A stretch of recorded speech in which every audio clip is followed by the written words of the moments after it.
Olá, boa noite, eu sou a Camila do Ministério Esperança de Israel e hoje nós continuamos as leituras e reflexões do livro de Provérbios.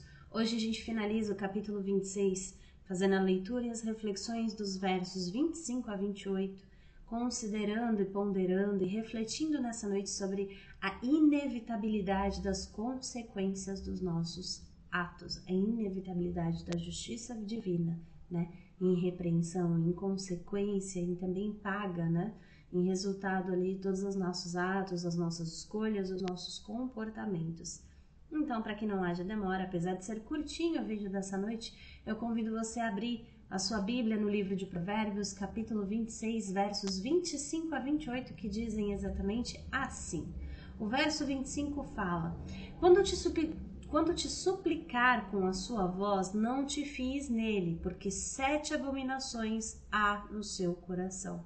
Jeremias, no seu capítulo 9, verso 8, fala que com uma flecha mortífera é a língua deles. Fala engano, com a sua boca fala cada um de paz com o seu próximo, mas no seu coração arma-lhe ciladas. Provérbios, no seu capítulo 26, versos 16, nós vimos que mais sábio é o preguiçoso a seus próprios olhos do que 7 homens que respondem bem.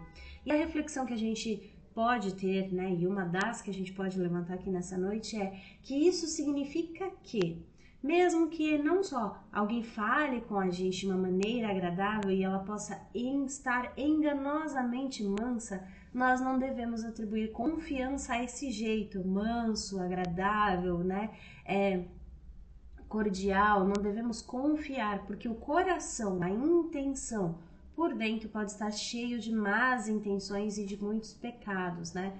É um recado para que a gente cuide daquilo que a gente vê e tome as nossas decisões pautadas somente naquilo que nós vemos, né? Cuidado com as aparências e com quem fala de forma excessivamente agradável e polido, porque pode haver engano por trás dessas palavras extremamente agradáveis, mansas e generosas, né?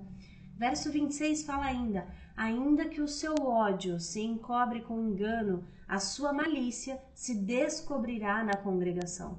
A hipocrisia, né, e o disfarce do ódio, se a gente puder assim refletir nessa noite, não são suficientes para esconder a verdadeira natureza de uma pessoa. A maldade dela vai acabar sendo revelada publicamente de uma forma ou de outra. Em outras traduções, por exemplo, da Bíblia, como a NVI, esse verso ele é expresso de uma forma semelhante. Ele pode fingir e esconder o seu ódio, mas a sua maldade será exposta em público. Mas já numa outra tradução, na Bíblia King James, né, diz mais ou menos assim: de quem é o ódio, de quem o ódio é encoberto pelo engano, a sua perversidade será exposta diante de toda a congregação, que é mais parecida com a nossa hoje, que é a Ferreira de Almeida. Mas o recado para a gente refletir é exatamente isso. Não devemos confiar naqueles que escondem as suas maldades por trás das palavras que são lisonjeiras, né, e das suas ações que são enganosas. A mensagem central, se a gente pudesse assim colocar, desse verso, é que não importa a aparência de bondade que a maldade possa ter, a verdade sempre vai prevalecer a maldade, né? A verdade sempre vai prevalecer. Mais cedo ou mais tarde, a maldade, o erro, a mentira, a falsidade, ela é exposta. E é inclusive uma das orações que nós fazemos ao Senhor, porque há muitas coisas que estão ocultas aos nossos olhos enquanto pessoas, enquanto humanos, mas aos olhos do Senhor tudo está descoberto. Por isso nós que cremos, constantemente nós oramos ao Senhor para que Ele revele aquilo que está oculto e nós tenhamos a chance de repreender, combater ou suportar com o esclarecimento do que está acontecendo. O verso 27 fala ainda assim: o que faz uma cova, nela cairá, e o que revolve a pedra, esta sobre ele rolará. Salmos, no seu Salmo 7, versos 15 e 16, fala assim: cavou um poço e o fez fundo, e caiu na cova que fez. A sua obra cairá sobre a sua cabeça, e a sua violência descerá sobre a sua própria cabeça. É uma reflexão e até um pouco ilustrada, né? Porque aquele que cava um poço de tão fundo que acaba caindo no buraco que cavou, parece uma coisa até inclusive meio óbvia quando a gente fala. Mas, por exemplo, a maldade e a vingança, para a gente nesse exemplo de reflexão, é justamente sobre isso, sobre esse cavar do buraco fundo que você acaba preso na profundidade daquilo que cavou. A maldade e a vingança são exatamente isso. Em algum momento da situação, vai voltar para aquele que praticou. E nesse verso, essa comparação de cavar a cova, rolar uma pedra, é justamente para a gente ter a ideia e a compreensão de que as nossas ações podem acabar prejudicando a nós mesmos antes de prejudicar alguém que nós queríamos prejudicar, por assim dizer, né? Se a gente pegar o apanhado desses versos 26 e 27, é justamente uma descrição, né, da hipocrisia e da maldade que se escondem por trás do engano, que se escondem por trás da dissimulação, mas que eventualmente se revelam, assim como todas as ações negativas que podem trazer consequências, né, consequentemente negativas para aqueles quem a comete.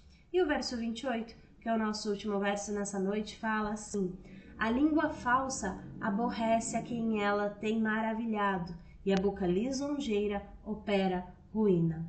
Que é nada mais, nada menos que a língua que mente, odeia, né? A língua mentirosa, ela odeia aqueles a quem ela quer ferir, né? Mas a boca bajuladora, ainda que ela ame aqueles com quem ela está excessivamente bajulando, ela também causa prejuízo, né?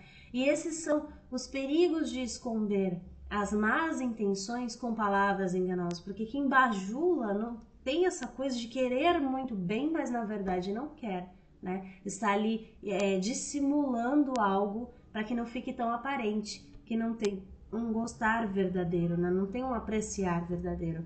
Aquele que age com falsidade, né? Usando a sua língua para ferir, para bajular, vai acabar sofrendo as consequências das suas ações, porque as palavras muitas vezes elas são mais impactantes do que qualquer gesto, né, que nós possamos fazer.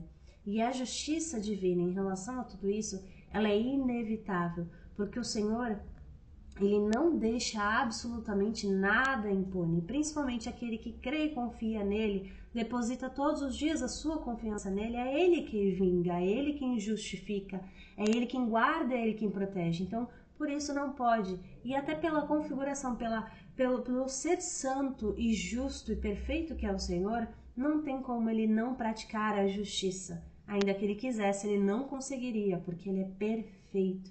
Então a justiça divina é inevitável, onde as más ações, elas sempre retornam como consequência àqueles as quais o praticaram. Eu falei que esse vídeo ia ser muito rapidinho. Na próxima semana, se o Senhor assim permitir, nós continuaremos no livro de Provérbios, começando ali, Provérbios capítulo 27, e eu agradeço muito a tua companhia aqui nessa noite. Meu muito obrigada e até a próxima semana, se o Senhor assim permitir. Deus abençoe a sua noite.